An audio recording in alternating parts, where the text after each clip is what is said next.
Saya adalah Ainur Balkis binti Nur Azman. Okey, saya daripada Kumpulan Pau.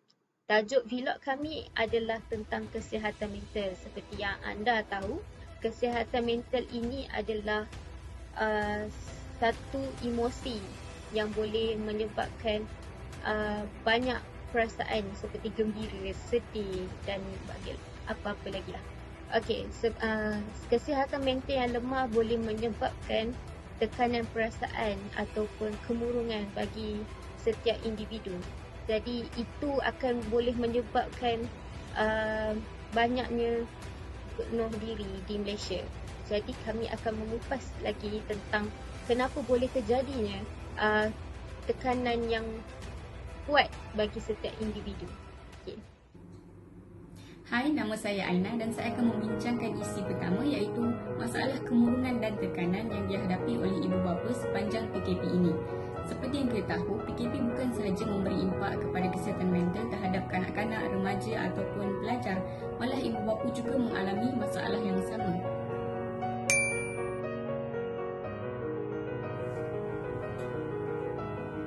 Antara salah satu punca disebabkan oleh kesuntukan masa. Ibu bapa yang bekerja daripada rumah, mereka terpaksa memperuntukkan masa untuk membuat kerja yang mereka sepatutnya buat di pejabat dan juga memperuntukkan masa untuk membantu anak-anak mereka yang PDPR di rumah seperti membuat kerja rumah dan sebagainya. Selain daripada itu, mereka juga terpaksa masak, kemas rumah dan sebagainya dan ini menyebabkan mereka berasa lebih tertekan.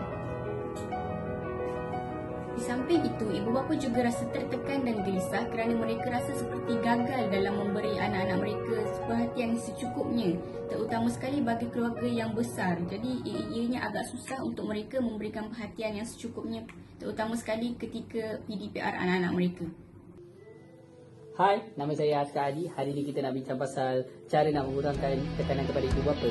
Terutamanya, ibu bapa perlu meluangkan masa kepada anak-anak dan segolongan di rumah.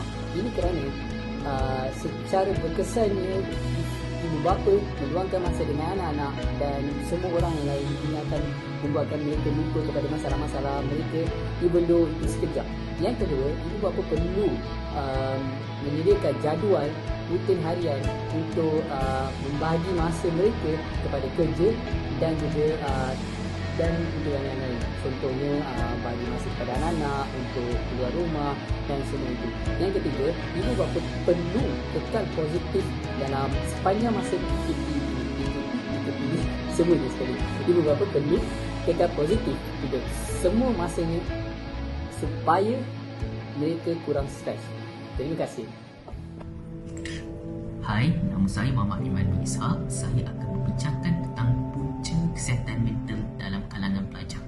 Yang pertama, punca kesihatan mental dalam kalangan pelajar ialah tekanan dalam pembelajaran.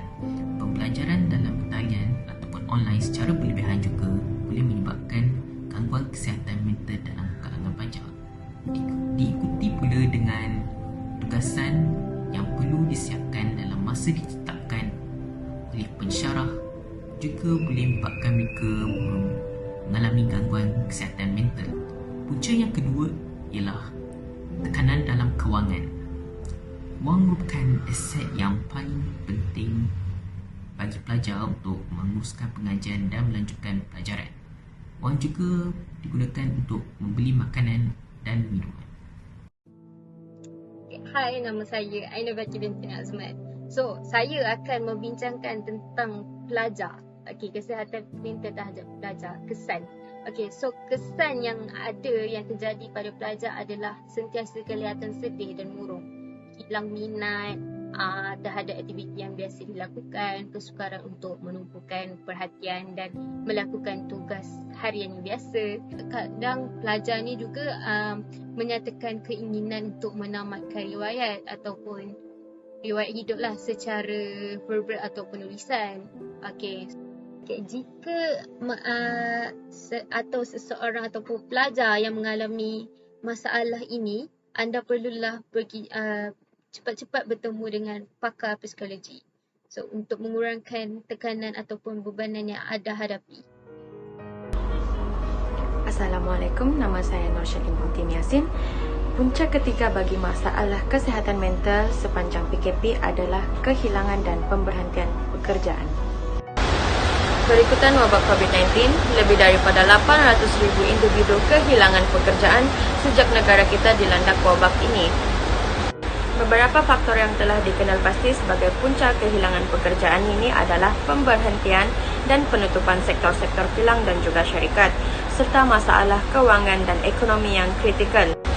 Faktor-faktor ini adalah disebabkan oleh tekanan yang dialami oleh semua industri di seluruh dunia kerana pandemik COVID-19 yang tidak terkawal. Assalamualaikum dan selamat sejahtera. Hai, saya Nurul Kamalah Syasha. Baiklah, kesan sewaktu COVID-19 ni kan, siapa je yang tak stres, betul tak? Lebih-lebih lagi apabila kerajaan mengumumkan beberapa sektor ekonomi hendaklah ditutup, di mana hal ini telah mencetuskan tekanan perasaan terutama sekali pada golongan pekerja, di mana ada yang diberhentikan kerja dan ada juga yang tidak dibayar gaji. Antara kes baharu yang telah dilaporkan adalah di mana seorang bekas juruterbang yang maut selepas bertindak terjun dari unit kondominiumnya akibat tekanan kerana hilang pekerjaan dan punca pendapatan. Bukan itu sahaja, punca yang sama juga berlaku di Johor, di mana seorang tukang masak membunuh diri dengan menggantung dirinya akibat diberhentikan kerja. Walau bagaimanapun, terdapat tindakan yang boleh diambil oleh majikan bagi menyelesaikan masalah ini dengan merujuk kepada profesional dalam bidang psikologi seperti kaunselor dan pakar psikiatri.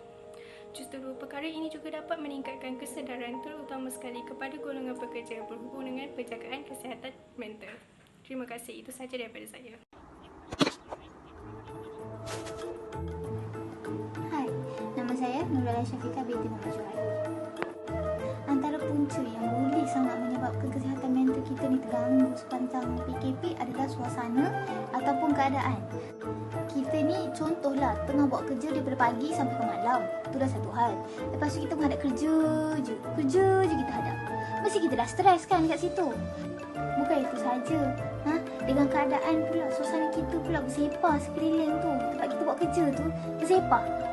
Sama ada bersepah dengan barang kerja kita ataupun bersepah dengan benda-benda lain. Keadaan dan suasana tu sangat penting. Okey, kita jangan pandang remeh.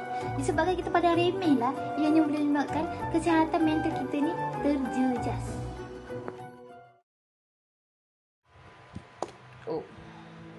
Okay. Nama saya Yagindran Belgan dari kos Bachelor in International Business. Okay. Saya akan cakap tentang teenager suicide. Kenapa dia buat meninggal? Sebab apa? Okay. Saya akan cakap tentang kesan. Kesan. Okay, kenapa kesan dia? Orang itu akan mengalami tekanan yang menyebabkan kematian. Sebab dalam keadaan keadaan kita sekarang, COVID kan, kita susah nak elak daripada duduk rumah je kan, rasa macam stres sangat.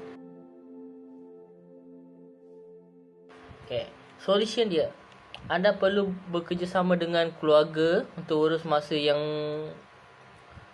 penting dengan family, dengan kawan, dengan cakap dengan WhatsApp ke, ada awake ke.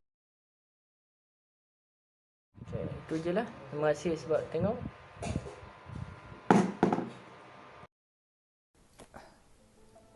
Assalamualaikum kepada si Ibrahim, nama saya Muhammad Adam. Jadi hari ini saya nak borak pasal kesihatan mental terhadap kanak-kanak sepanjang KP. Jadi sejak COVID-19 melanda di Malaysia ni, ia telah meninggalkan kesan dan impak negatif terhadap kesihatan mental kanak-kanak. Ini adalah sebab ia telah mengubah gaya hidup mereka daripada hidup bebas bermain di luar bersama rakan mereka kepada terpaksa terkurung dalam rumah. Jadi oleh itu mereka berasa stres dan mengalami demam kabin. Jadi demam kabin ni adalah gejala psikologi di mana dialami oleh seseorang sebab diorang duduk di dalam rumah lama sangat.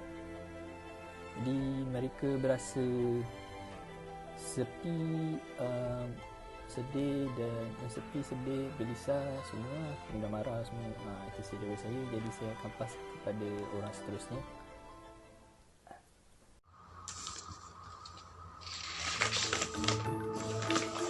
Hai, nama saya Darshini. Hari ini saya nak membincangkan tentang kesihatan mental terhadap kanak-kanak. Pelajaran mereka merosot semasa masa lalu. Kemungkinan besar kanak tersebut akan menjadi lebih agresif dan melawan kata cakap orang tua. Selain itu, kanak-kanak juga akan mengalami mimpi nyeri dan menakutkan. Kebiasaannya, kanak-kanak yang tidak stabil tahap mental akan mengalami masalah kencing malam. Kesihatan mental kanak-kanak juga boleh diperbaiki dengan pujian yang tulen dan realistik daripada orang tua maupun ibu bapa. Kanak-kanak akan lebih ceria jikalau diberikan peluang untuk kemerdekaan. Terima kasih.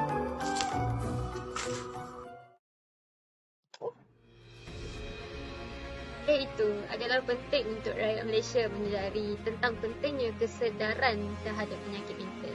Kepentingan memelihara tahap kesihatan mental yang baik dan mengenal pasti gejala-gejala masalah kesihatan mental yang memerlukan intervensi atau intervensi dan rawatan. Okey, jadi ini adalah pembentangan tentang bilik kami. Okey, sekian, terima kasih.